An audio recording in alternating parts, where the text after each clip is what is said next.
Hey. Hello, everyone, and welcome back to another episode of the Influence Economy. I'm your host, Shayna Davis, and I'm so glad that you're here today. But before we get started, I need you to do me a favor. So, wherever it is that you are listening to this episode, I want you to take a screenshot.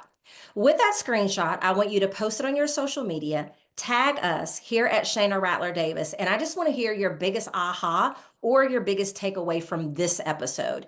And the reason why I do that is I don't care so much about the downloads, although they're important for some of the things that I have coming up. However, what I do know is that far too many women are seen and just not paid well, and they don't always know like where to start, how to change that. And so the more times these episodes are shared, the more people that can be exposed to the shifts that are going to be required in order for them to own their influence. So thank you in advance for being willing to share that.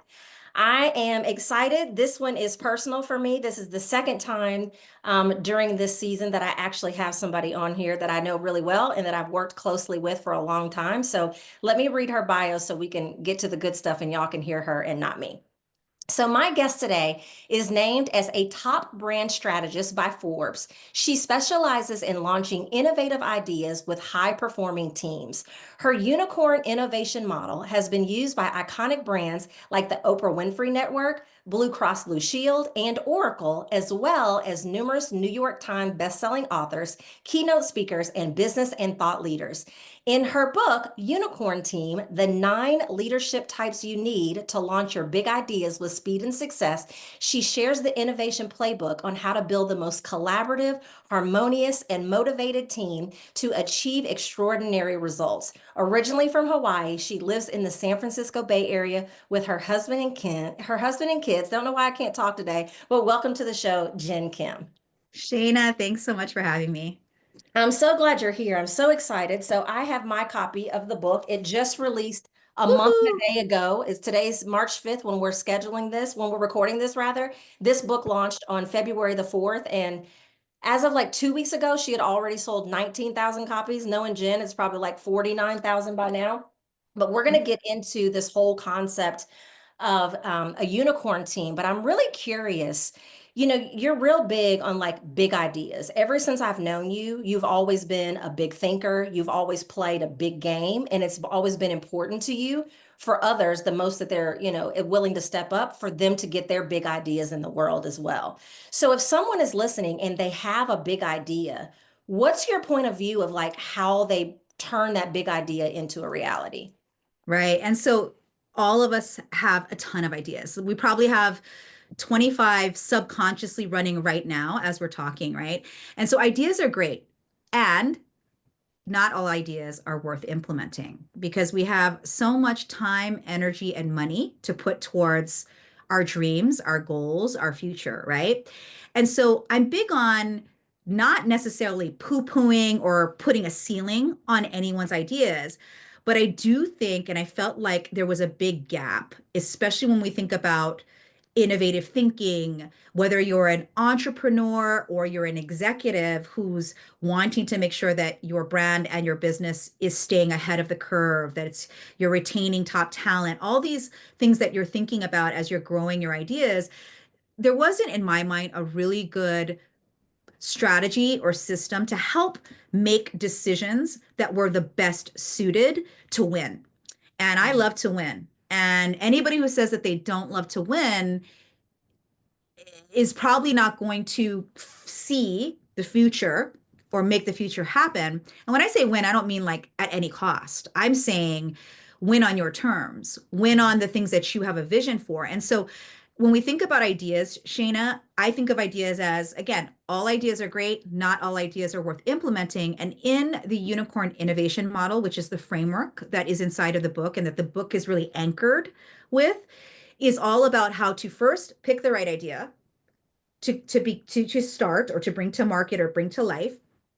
And that doesn't mean you can have multiple ideas running. You can, but the key is like, do you know which ideas are worth implementing? Second piece is then who are the people, AKA the unicorns, that you need to rally around that idea that are both self-motivated and skilled to be able to support you getting that idea to market. And then third, how do you communicate that from the inside out so that your audience actually wants that idea? Because ultimately, too, you know, ideas that from a business lens, ideas that the audience doesn't want isn't worth continuing to invest in.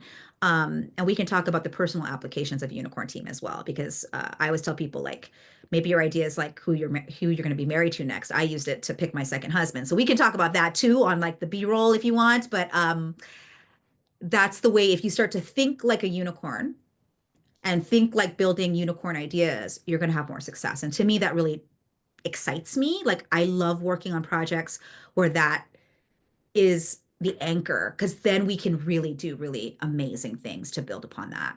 So, Yeah. So, when you think about it conceptually, when you're like, okay, pick the right ideas, get the right team around you, like it seems pretty simplistic if you think about it just from a conceptual level. But you talked about people who want to win. And I have mm, had the pleasure over the last few weeks of seeing some of the behind the scenes things that you've been doing to bring your big idea in this book to life. And you have an acronym that you have kind of coined people, and you talk about being rare. And I believe that rare means really awkward, really excellent. Am I right on that? yes, yes, So, exactly. so for those of us who are rare, because I think that anyone who's listening to the influence economy is someone who is rare and who wants to win. And so how do we really achieve like this unicorn energy state? Because we as the Hmm. leader, I would assume, have to have a certain level of this energy in order to be able to attract and be able to function well within a unicorn team. Yeah, well, the thing is that especially when we talk about the influence economy, people are attracted to rare ideas and rare people. That's why even the symbology of the unicorn is why I call us the unicorns. You know, you might hear unicorn being used as like a unicorn billion-dollar company that a venture capital firm brought to market. That is one application of the word unicorn. Mhm. And the unicorn that I talk about is the rare human being, the rare leader who is willing to be really awkward and really excellent so that other really awkward, really excellent people who have their own skill set that can support that will bring it to life. And so, and that's not easy, right? I want to say like it's not easy because we're also being socialized and trained to be highly dependent upon what I call the triple A threat. So the triple A threat is AI, automation, and outsourcing. Well, automation, outsourcing, and I mean outsourcing meaning I actually usually say Asians because you know what I mean by that. I'm Filipino, so I can say that. You can say that if you want to. Right? Is that what I mean by it's like, overseas help delegating to labor that's not as expensive, let's say, as domestic labor.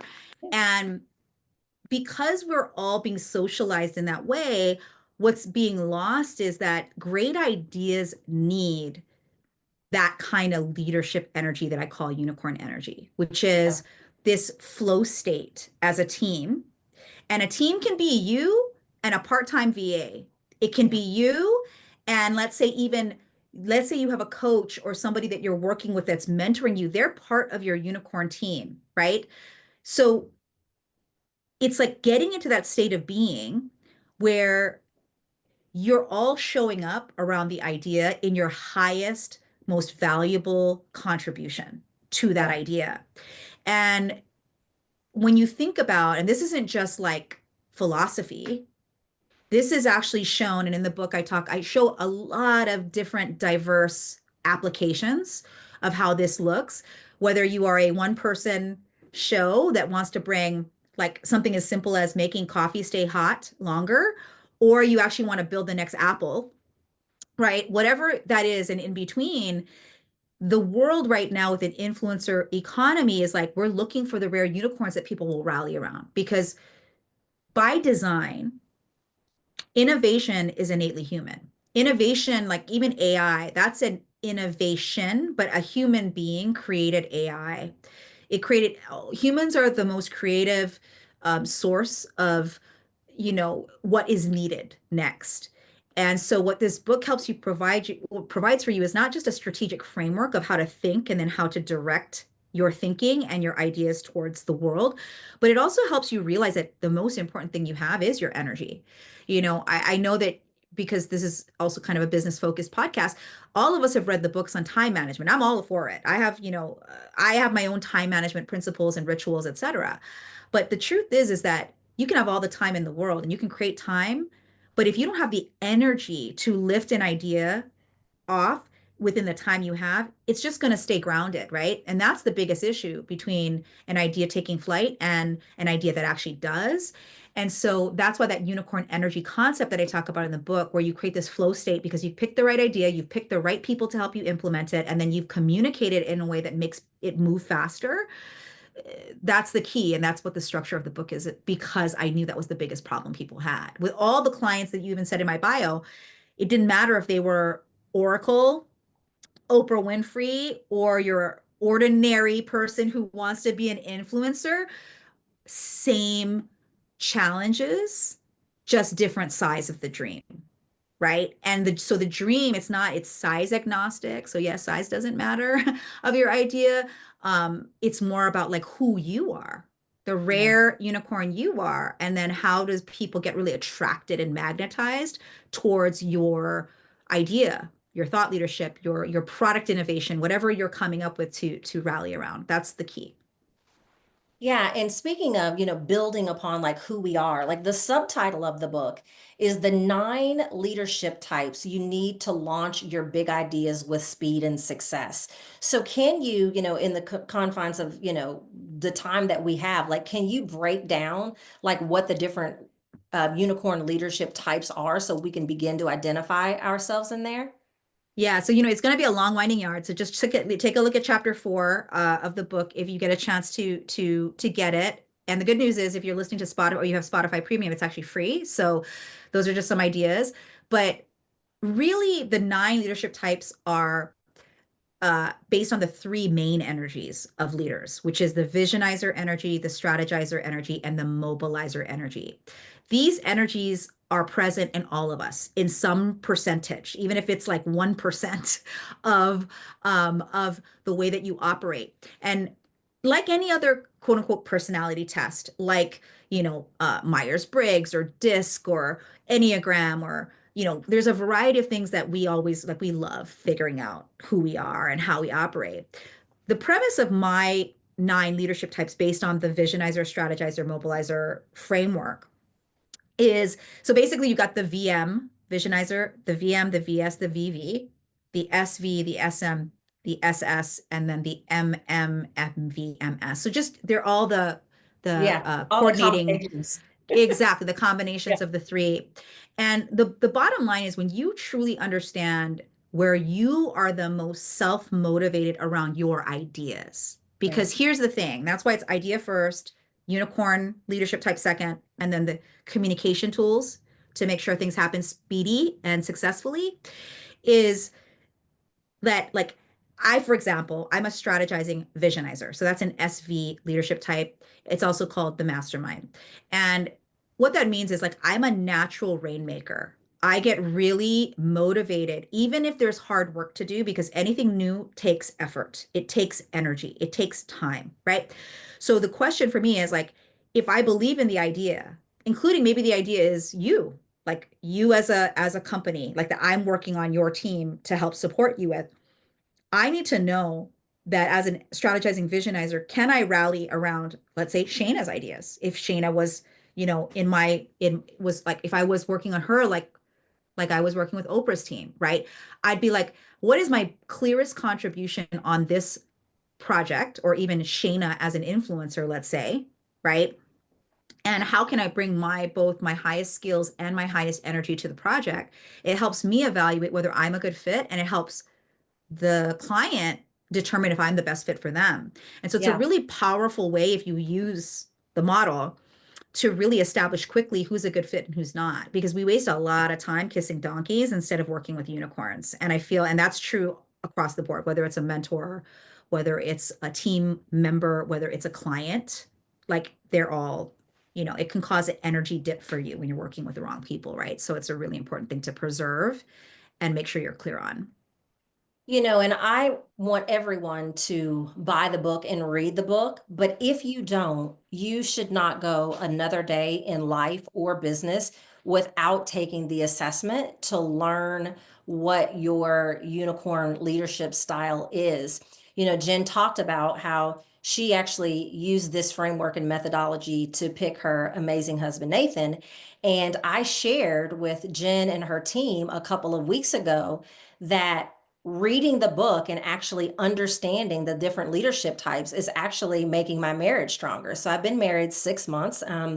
Jen doesn't even know me as Shayna Davis. It's I know probably even weird for her to say that, but it I is. when I took it, it really helped me to recognize why we make such a good team, because our leadership types and our unicorn energies are able to complement and support one another, instead of me getting so unnerved about the way that he does things or the lack thereof. And I think I said this Hmm. when I shared it with you and your team, that my dad told me years ago, like, if you'll stop expecting people to be just like you and do things the way that you would do them, you would be so much better off. And so Yes. I was able to go, you know what? Like, my husband is a VS, I'm an SM, and I'm like, you know what? I never have the level of vision that he has, and Lord knows he's never going to walk that vision out in the way that I would as the mobilizer. But it Yeah. really helped me not to just look at this as a business book. And I think anytime you can read a life focused book that changes your business, or that you can read a business focused book that changes your life, it just speaks to the level of validity of these frameworks, because it's not just saying like, oh, my idea only has to be related to my business and getting, the next product out. But it really makes you look at, am I dealing with donkeys in my day-to-day life? And how Yes. do I best utilize what it is that I have access to on my team, whether it's my team with my husband here at my house in Dallas, or whether it's my team, that supports me in the influence economy. Yes, I love it. I love it because one of the things I live by and is that there is no separation between church and state in your life. Your business is not separate from your life and vice versa. And this is also why I'm so glad, Shayna, that you saw that because I didn't say that to you. And it was cute because I literally tell this to other people. I'm like, I literally unicorn team my life. This is my way of operating in the world. So, because I really believe also is your vision for your life, your ideas that you want to bring to life, whether it's you as your personal brand or, products, etc.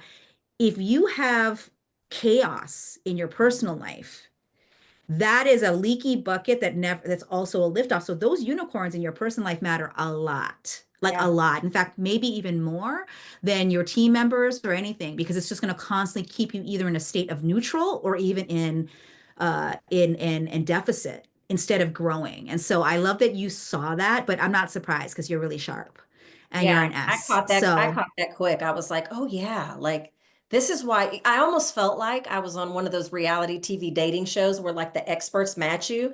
And I was like, oh yeah, this is why we're matched. Like this is why we're so good together. yeah, I love it. I love So it. we're going to take a quick break. And when we come back, we're going to talk even more about how we can implement the frameworks in the book to make sure that we are winning on our own terms. We'll be right back.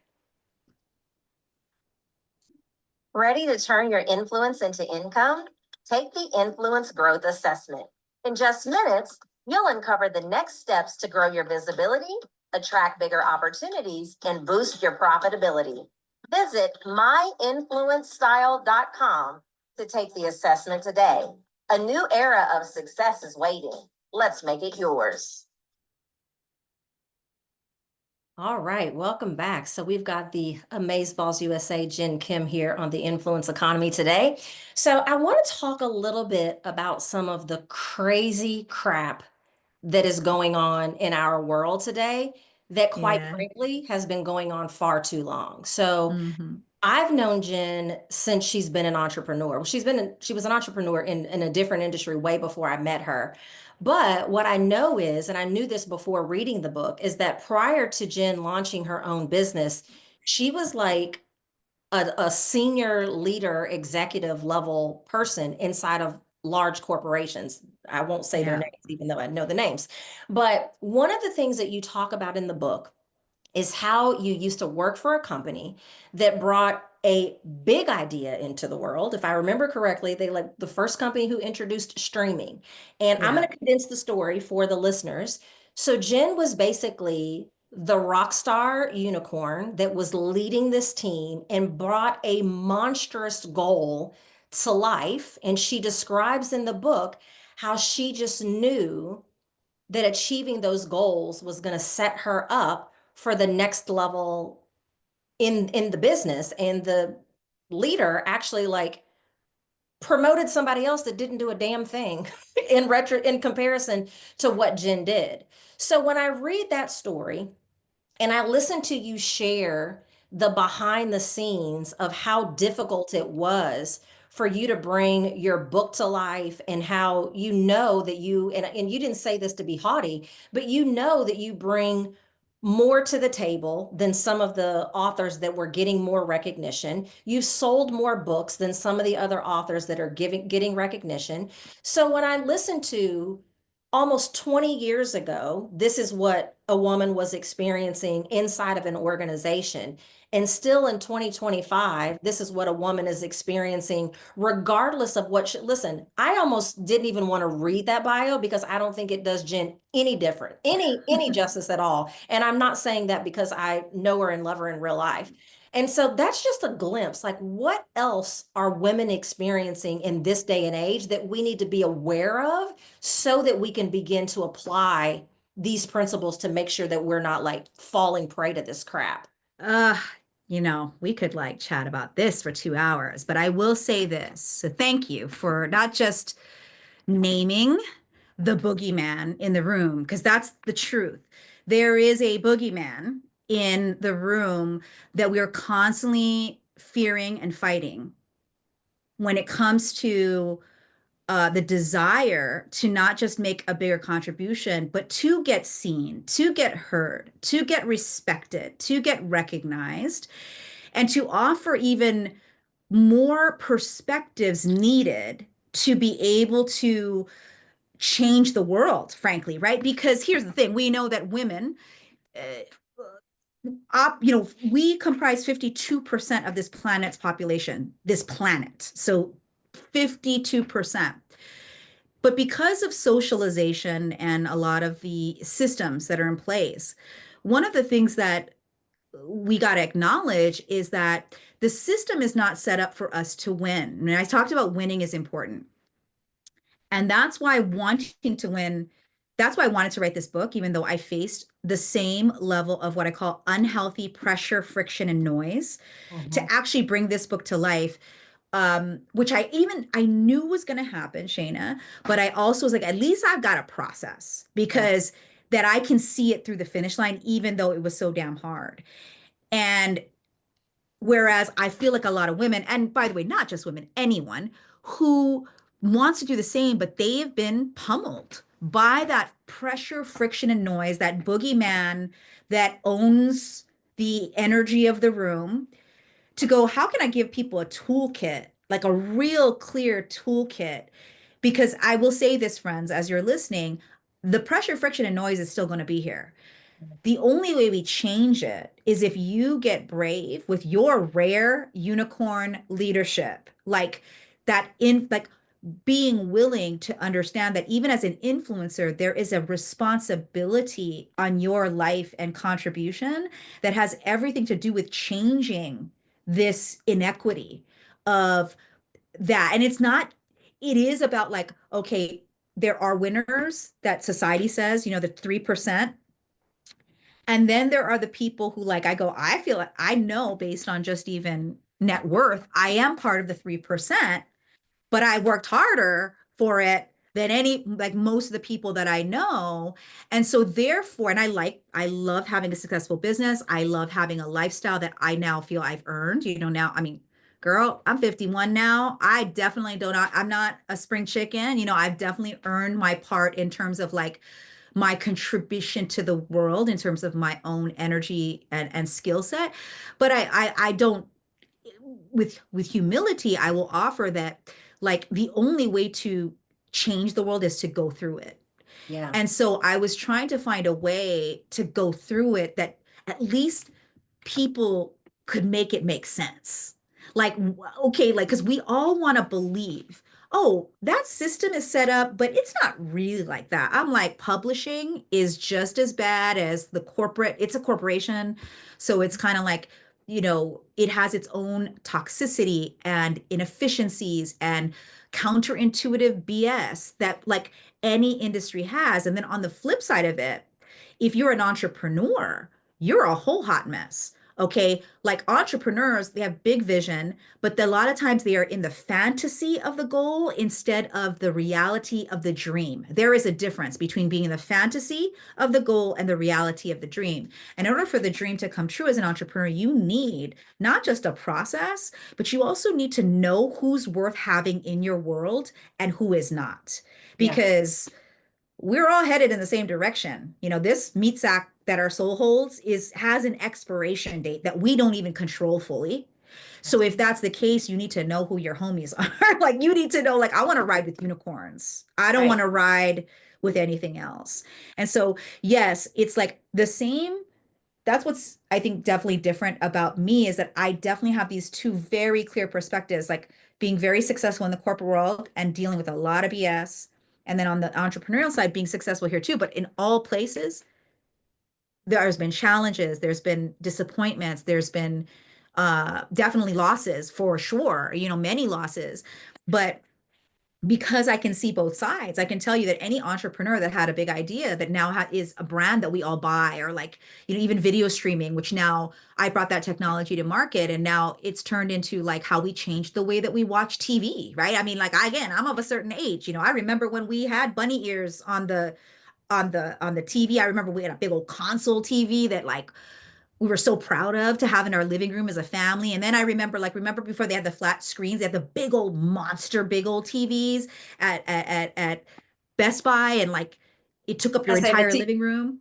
the I mean, TVs that had the big booties. all of it. Yes, girl. And so that's the whole thing is like video streaming changed the way that we operate Yeah. and how we consume content.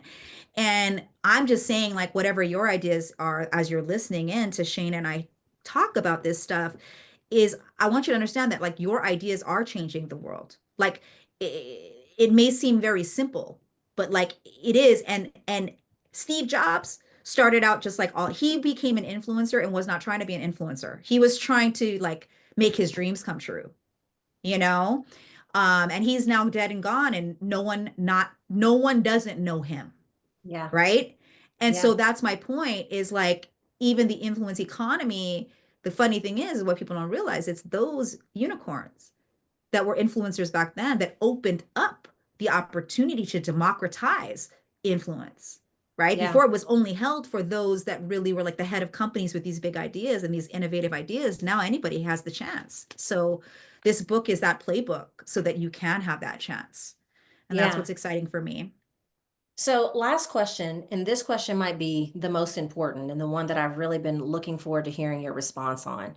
So, you refer to yourself as a brand futurist, and you really, really do have the ability, unique ability to be able to see what is coming way before it is. And dare I say, not just in business, like you're able to project like what's coming in the world and how it's going to affect business, et cetera, et cetera. And one of the things that I know that you do really, really, really, really well, and that I know is important to you, is that you show people how to think. You don't just give Hmm. people rock star frameworks, and you do, but you really show people how to think. And I'm curious to hear what your perspective is on how should we be thinking presently if we're going to win in the future? Because we can't wait until the future to be thinking Hmm. about how we think then. How do we need to be thinking now if we're going to win in whatever we frame as tomorrow? I love that question. And I would say that let's bring it back to what is currently present at this in this conversation is again the triple A threat, right? The AI automation and the algorithms actually. And so I'm not saying that the key is not to ignore that they're here. Okay, we actually know that what's going to be most important as an influencer, as a human being that still wants to contribute, is that now what's most important is that you truly invest in your own creativity and intellectual property. Mm, That it's so critical right now. And even if you're in the corporate world, let's say, or you're what I call an intrapreneur, like I want people who work in corporate to think like intrapreneurs. And that's, by the way, that's the skill set that companies are going to still be looking for. They're going to be looking for intrapreneurial thinkers, not just like workers, because now workers, the knowledge worker, which was the 80s Peter Drucker philosophy of management, that's dead and gone because of the influence economy and the AAA threat. So instead, it's like, how can I contribute to moving the company's ideas forward? That's what they're going to be looking for, and that's what they're going to pay a high price for. Everything else, they're going to automate or they're going to turn it into artificial intelligence. That's just going to happen. yeah. Now, it's interesting because we still have questions back to being a futurist. Like, what happens to the people who don't think like that? I don't know yet. I do know that the structures are not in place for us to deal with that yet. Things like, a universal income, these kind of ideas. So if any of you are wondering, like, oh, where's the world of work going? Am I going to have something to do? Even if you're an entrepreneur listening, you have a job. It's your business. Okay. Like your business is your job. And so what I would say is the way to protect the future is to actually go even deeper into your own intellectual property and share it. Like, share it, even if it's not perfect, because it's never going to be perfect. Show up because that's who's going to get seen and heard and paid as we move towards the future.